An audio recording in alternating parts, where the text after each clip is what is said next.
Hello नमस्कार. आता नवरात्र झालेली आहे आणि आता सगळ्यांना वेध लागलेले असतील ते म्हणजे दिवाळीची तयारी, दिवाळीचं फराळ, शॉपिंग, पूजा हे सगळं आता येणार आहे. सर्वात महत्त्वाचं काय आहे? शॉपिंग. आणि शॉपिंग करताना आपण स्त्रिया तर सर्वात पुढे असतो आणि आपल्या सर्वांना हा आवडताच विषय आहे. शॉपिंग म्हटलं की किती घेऊ किती नाही, काय घेऊ काय नाही असं सगळ्यांना होत असतं. साहजिक आहे.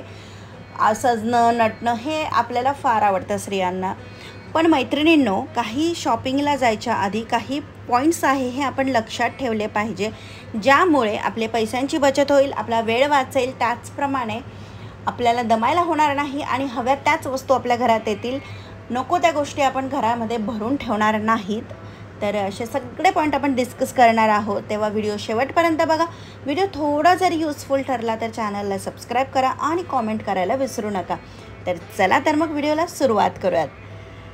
सर्वात महत्त्वाची पहिली टिप म्हणजे जेव्हा आपण दिवाळीची शॉपिंग करायला जातो, इनफॅक्ट आपण कोणते पण एखादं लग्न असेल किंवा काही पण आपण शॉपिंग करायला जात असू इन जनरलसुद्धा, तर आपण सर्वात आधी काय करायचं? आता आपण दिवाळीचं घेऊया. आता दिवाळी येणार आहे, आपण मस्तपैकी 5 दिवस दिवाळीचे छान छान सजणार आहे, आपल्याकडे पाहुणे येणार आहेत, आपण गावाला जाणार आहोत, मग आपल्याला कपडे लागणार आहेत. मग काय करायचं? दिवाळीला ना आपण 5 दिवस जे असतात मेन पूजेचे, तेव्हा आपण काय काय घालणार आहे? जसं की आज मी साडी घालणार आहे, समजा ह्या दिवसा मी साडी घालणार आहे, या दिवशी मी ड्रेस घालणार आहे, किंवा अजून बाकीच्या दिवस अजून वेगवेगळं काही घालणार आहे, हे आधीच डिसाईड करून घ्या. वेळेवर आपण जर डिसाईड करायला गेलो तर आपला गोंधळच होणार आहे. म्हणून मग आधी डिसाईड करून घ्यायचं की आपल्याला दिवाळीसाठी काय घालायचं आहे. मी साधारणतः समजा मला सिल्कच्या साड्या आवडतात, तर मी मस्तपैकी काठाची सिल्कची साडी घालणार आहे, ह्या पैठणी घालणार आहे, किंवा मग कांजीवरमची साडी, म्हणजे अशा वेगवेगळ्या साड्यांचे प्रकार असतील, ड्रेसचे प्रकार असतील, तर ते आधीच आपल्या डोक्यामध्ये ना थोडंसं डिसाईड करून घ्या की हे घालायचं आहे मला, किंवा त्यावर मी अशी हेअरस्टाईल करेल, अशा बांगड्या घालेल. हे थोडंसं आधीच आपल्या डोक्यामध्ये पिक्चर क्लिअर करायचं. हवं तर त्याला 1-2 दिवस वेळ घ्यायचा. मस्तपैकी तुम्हाला जर काही गोष्टी गुगलवर बघायचं असेल तर त्या बघायच्या, थोडीशी आयडिया घ्यायची, लेटेस्ट ट्रेंड काय चालू आहे, कसं आहे ते बघायचं, आणि त्यानुसार आपल्याला काय सूट होईल, आपण हे ट्राय केलं तर चालेल, म्हणजे असं इमॅजिन करायचं आणि त्या गोष्टी आपल्या मनामध्ये डिसाईड करायच्या. म्हणजे मग आपल्याला शॉपिंगला थोडंसं इझी होईल. कारण शॉपिंग म्हटलं की आपला भरपूर वेळ जातो आणि त्याचप्रमाणे पैसेसुद्धा जातात. म्हणून मग दुसरी महत्त्वाची गोष्ट म्हणजे आपलं शॉपिंगचं बजेट आपण डिसाईड करायचं की पर हेड, आता तुमच्या घरामध्ये जितके कोणी मेंबर असतील तेवढ्या तुम्हाला इतकं शॉपिंगचं बजेट आहे. समजा आपल्या स्वतःसाठीचं म्हणा की साडी, ड्रेस, हे ते सगळं मिळून, म्हणजे कानातले, नाकातले, जे काही आर्टिफिशियल ज्वेलरी असेल, सोन्याचं काही असेल, तर समजा सोनं नाही पकडत मी इकडे, पण ते काही असेल तर समजा मी 25,000पर्यंत शॉपिंग करणार आहे. हा एक आकडा, हा एक बजेट आपल्या घराच्या ज्या काही बाकीच्या प्रायोरिटीज आहेत त्यानुसार ते बजेट ठरवा आणि त्यानुसार त्या गोष्टी घ्यायच्या आहेत. हे तुमच्या डोक्यामध्ये जर आधी फिक्स असेल ना, तर अनवॉन्टेड खर्चापासून आपण थोडंसं स्वतःला सावरू शकू ना, आणि ते जे काही पैसे वाचतील ते आपल्याच कामाला येणार आहेत, पुढच्या सणांसाठी कामाला येतील. म्हणून मग बजेट ठरवा आणि त्यानुसार शॉपिंग करायची आहे. तिसरा महत्त्वाचा पॉईंट म्हणजे शॉपिंगला जेव्हा आपण ठरवलं की मला हे असं घालायचं आहे किंवा तसं घालायचं आहे, काय करायचं? एकदा आपलं वॉर्डरोब व्यवस्थित शांततेने बघायचं की आपल्या वॉर्डरोबमध्ये किती कपडे आहेत, किती नाही आहेत, कसे आहेत, काय आहेत. ओके, यामुळे काय होतं तुम्हाला सांगते मी. एकतर आपल्या डोक्यामध्ये ना फिट्ट बसतं की ओके, आपल्याकडे ना भरपूर कपडे आहेत, आपल्याकडे सगळ्या प्रकारचे ऑलमोस्ट कपडे आहेत, साड्या पण भरपूर दिसत आहेत, ड्रेसेस पण भरपूर दिसत आहे. मग कुठेतरी आपण जेव्हा शॉपिंगला जातो ना, तेव्हा बॅक ऑफ द माइंड आपल्याकडे डोक्यामध्ये असतं की भरपूर कपडे आहेत आपल्याकडे, एवढं कशाला घ्यायचं आहे, म्हणून मग आपण गरजेचंच वस्तू घेतो. म्हणून मग एकदा वॉर्डरोब बघायचं, आपलं निरखून बघायचं की किती गोष्टी आहेत. त्यानंतर काय बघायचं की आपल्या कपाटामध्ये असे ड्रेस, अशा साड्या आहेत का की ज्याचे आपण अक्षरशः लेबलसुद्धा काढलेले नाही आहेत, त्या वापरलेल्या नाही आहेत, त्याची घडीसुद्धा मोडलेली नाही आहे, अशा साड्या असतात आपल्याकडे, ड्रेसेस असतात. ते असतील तर बघायचे, ओपन करायचे आणि मग विचार करायचा की ही साडी, हा ड्रेस ह्या सणांमध्ये घालता येईल का? मग घालता येत असेल तर ठीक आहे, एका सणाला ते घालायचं, म्हणजे मग तेवढी एक साडी आपण किंवा ड्रेस कमी घेऊ. तसंच आपल्याला आजकाल रेडीमेड ब्लाऊज मार्केटमध्ये भरपूर व्हरायटीचे अवेलेबल असतात आणि आपण चालता बोलता किंवा आता नवरात्र झालेली आहे तर भरपूर ब्लाउजेसच्या व्हरायटी आपल्याला दिसल्या असतील आणि आपण त्या घेतलेल्यासुद्धा असतील.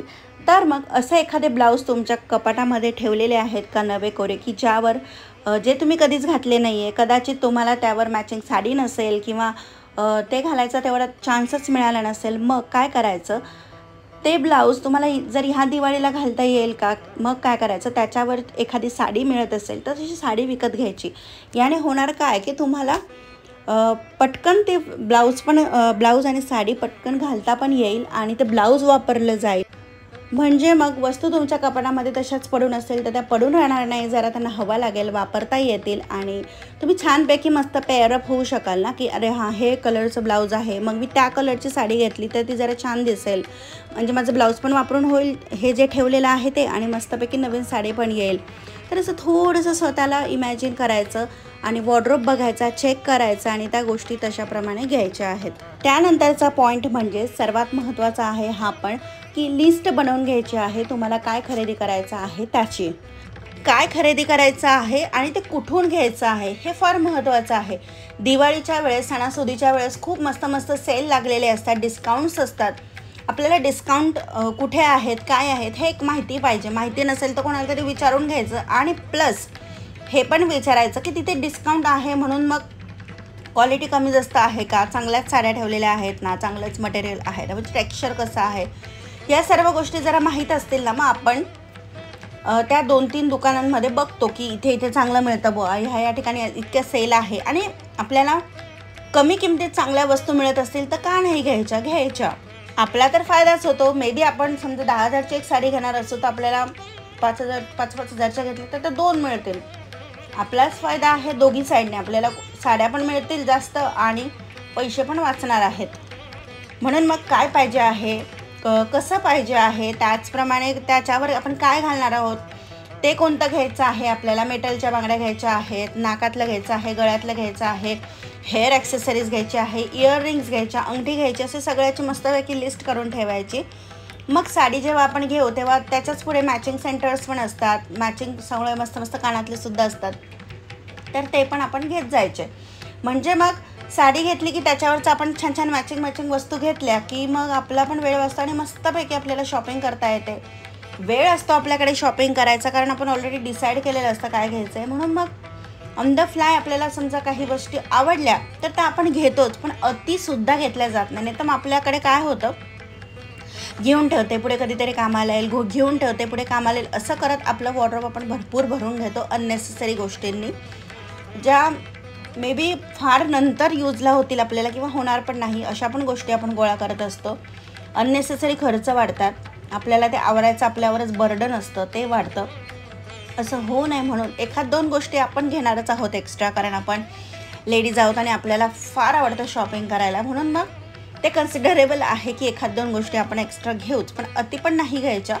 नंतरचा दिवाळीच्या दृष्टीने एक महत्त्वाचा पॉईंट असतो खरेदीचा, तो म्हणजे डेकोरेशन्सचे आयटम. मग त्यामध्ये असेल आकाशकंदील, लायटिंग, दिवे, पणत्या, अजून काही डेकोरेटिव्ह सामान असतं जे आपण घरामध्ये सजवण्यासाठी वापरतो, त्या गोष्टी. आता ते काय करायचं, घरामध्ये आपण मागच्या वर्षीचं आपण काय काय ठेवलेलं आहे, एखाद्या बॉक्समध्ये आपण ठेवलेलं असतं, ते जरा शोधायचं की कुठे ठेवलेलं आहे, कारण वर्षभरात तो बॉक्स इकडचा तिकडे जातो आणि मग आपल्याला तो वेळच्या वेळी सापडत नाही. मग असं होतं की अरे इथेच होतं, तिथेच होतं, कुठे गेलं, आपल्याकडे होतं हे, असं होऊ नये म्हणून तो आधीच बघायचा, शोधून ठेवायचा, त्यामध्ये कोणत्या कोणत्या गोष्टी आहेत आणि त्या कोणत्या कंडिशनमध्ये आहे, त्यातल्या आपण कोणत्या गोष्टी आपण ह्या वर्षीसुद्धा वापरू शकतो त्या गोष्टी बघायच्या आहेत आणि ते सामान वगळून दुसरं काही घेता आलं तर ते बघायचं आहे. बाजारामध्ये गेलं की भरपूर आपल्याला डेकोरेटिव्ह आयटम्स मिळतात आणि ते बघत आपण एक थोडंसं डोक्यामध्ये लगेच इमॅजिन करायचं की आपण ह्या गोष्टी आपण कुठे कुठे करू शकतो, किंवा आपल्या घरामध्ये आपल्याला अंदाज असतो की हा कॉर्नर आपल्याला छान सुंदर सजवायचा आहे किंवा ही जागा आपल्याला छान सजवायची आहे, मला अशा प्रकारचे डेकोरेटिव्ह आयटम्स बघायचे आहे. आपण बरेचसे व्हिडिओ बघतो डेकोरेशनचे, त्यावरून आपल्याला आयडिया ही येतेच. मग तसे मस्त आपण आयटम्स घेऊ शकतो, डेकोरेटिव्ह आयटम्स. आणि प्लस महत्त्वाची गोष्ट म्हणजे जी आपण दरवाजांना किंवा आपले टेरेस असेल त्याला, घराला, बंगल्याला मस्तपैकी लायटिंगनं सजवतो. आपल्या घरामध्ये लायटिंग असते, फक्त काय करायचं, आपण जेव्हा डेकोरेटिव्ह आयटम्सच्या शॉपिंगला जातो तेव्हा ती एक लाईटिंग घरातून निघताना चेक करून घ्यायची. का आपण ह्या भरोसे असतो की आपल्याकडे लाईटिंग आहे आणि जेव्हा आपण ॲक्च्युली ती लाईटिंग लावायला जातो तेव्हा काही बल्बच त्याचे तुटलेले असतात किंवा 100 माळांची लाईटिंग असेल तर त्याच्यात ते 75 चालू असतात, 25 बंद असतात, असं काहीसं होतं. किंवा ते ब्लिंकच होत नाही आहे, हेच होत आहे तेच होत आहे, असं होऊ नये. किंवा अगदीच खूपच गुंता झालेला आहे, तो निघण्यात नाकी नऊ आलेले आहे, असं होऊ नये. म्हणून ते आधीच एकदा त्याची कंडिशन जी असते लाईटिंगची ती चेक करून घ्यायची आणि मग तशी आपल्याला लाईटिंग आणायची आहे. त्यानंतर रांगोळीचे रंग हे पण फार महत्त्वाचे असतात दिवाळीत. रांगोळी आणि रंग ते जर नसतील तर दिवाळी पूर्णच होणार नाही. ते तर सर्वात महत्त्वाचं आणि पहिलंच काम असतं दिवाळीमध्ये. तयारीची सुरुवात म्हणजे आपण जी दिवाळीच्या दिवसांची सुरुवात असते ती रांगोळीपासूनच होत असते. म्हणून मग मस्तपैकी पांढरी रांगोळी काढण्यासाठी आणि छान सुंदरसे कलर्स घ्यायचे आहेत. कारण काय होतं, आपण बऱ्याच जुने कलर काढतो, ते एकतर कधी कमी असतात, पॅकेटमध्ये असतील तर ठीक आहे, नाहीतर मग कधी ते मिक्स झालेले असतात, कधी मग आपल्याला हवा तोच कलर नसतो. मग अशा ऐन वेळेवर आपली धावपळ नको, म्हणून मग कलरसुद्धा आधी आणून छानपैकी ठेवायचे आहेत. आणि last but the best point हा म्हणजे की आपण शॉपिंगला जातो, गर्दी भरपूर असते, प्रत्येक दुकानामध्ये प्रत्येक रस्त्यावर गर्दी असते. मग आपण काही वेळेस आपण खाली वाकून शॉपिंग करतो आहे, खालच्या गोष्टी म्हणजे खाली बघून गोष्टी घेतो आहे, तर काही दुकानांमधल्या घेतो आहे, बऱ्याचशा गोष्टी आपण काढतो आहे, घालतो आहे, टाकतो आहे, असं होत असतं. मग अशा वेळेस काय करायचं, घरातून निघतानाच आपली एक कॅरी बॅग नाही, कापडी पिशवी जी असते ती सोबत ठेवायची आहे. म्हणजे मग 1 नाही 2 नाही 3 ठेवा, पण आपल्या स्वतःच्या पिशव्या ठेवा की ज्याला मस्तपैकी झिपसुद्धा असेल, आपण त्यामध्ये व्यवस्थित सामान ठेवू शकू. म्हणजे मग आपल्याला प्लास्टिकची बॅग घ्यायची गरज पडणार नाही. आणि जरी त्यांनी दिली तरी आपण म्हणायचं की नाही आमच्याकडे बॅग आहे, गरज नसते आपल्याला प्रत्येक वेळेस प्लास्टिकच घ्यायची.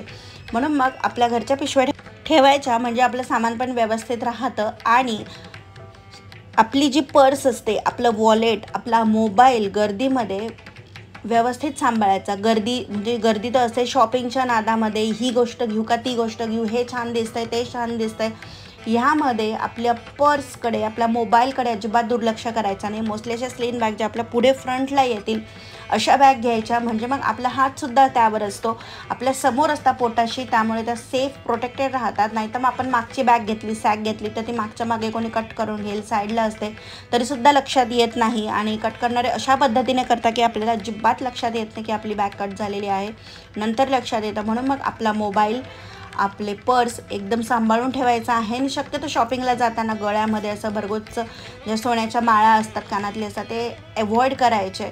म्हणजे मग आपले सामान चोरीला जाणार नाही, आपल्याला पण काही त्रास होणार नाही त्या गोष्टीचा. ही काळजी घेणं फार महत्त्वाचं आहे. आणि प्लस लहान मुलांना जर तुम्ही मार्केटमध्ये घेऊन जात असाल तर मेक शुअर करा की प्रत्येक वेळेस तुम्ही त्यांचा हात धरलेलाच असेल, ते तुमच्यासोबतच असतील. असं नका करू की इथे थांब मी शॉपिंग करून येते किंवा पैसे देतोय मग मुलगा बाजूला उभा आहे. नाही, we can't trust anyone. So please गर्दी असेल तेव्हा लहान मुलांचा हात धरूनच ठेवत जा. जेव्हा तुम्ही पैसे देतात तेव्हा त्यांना आपल्या दोघी पायांच्या तिथं म्हणजे उभं करा, आपला कंट्रोल राहील त्यांच्यावर, अशाच ठिकाणी त्यांना ठेवा. म्हणजे मग ते सेफ राहतील, सुरक्षित राहतील. कारण असा एक इन्सिडेंट आमच्या घरातल्यांपैकीच एकांमध्ये झालेला आहे. त्यांची लहान मुलगी जेव्हा चोरीला गेली होती तेव्हा कुठे काय कसं ते मी व्हिडिओमध्ये नाही सांगू शकत, पण तो खूप प्रसंग खरंच खूप हृदयाला पिळवून टाकणारा होता. म्हणून मग लहान मुलांची काळजी घेणं फार गरजेचं असतं. कारण एक सेकंदाचा, एका मिनटाचा तो हे असतो की लहान मुलं फार कुठे घुसतात. कारण कपडे दिसले त्यामध्ये घुसतात, फार इकडे तिकडे त्यांचा जर हात सोडला तर ते फार पळतात इकडे तिकडे. म्हणून मग आपले लहान मुलांचा हात आपणच घट्ट पकडून ठेवायचा, आपल्यासोबतच ठेवायची. जी काही वस्तू आपण जर बघत असू, समजा कपडे बघत असू मॉलमध्ये, दुकानांमध्ये तर ठीक आहे बुवा की दुकानांमध्ये जास्त कोणी म्हणजे गर्दी नसते, पण तरीसुद्धा आपल्या पुढे मुलांना ठेवायचं आहे.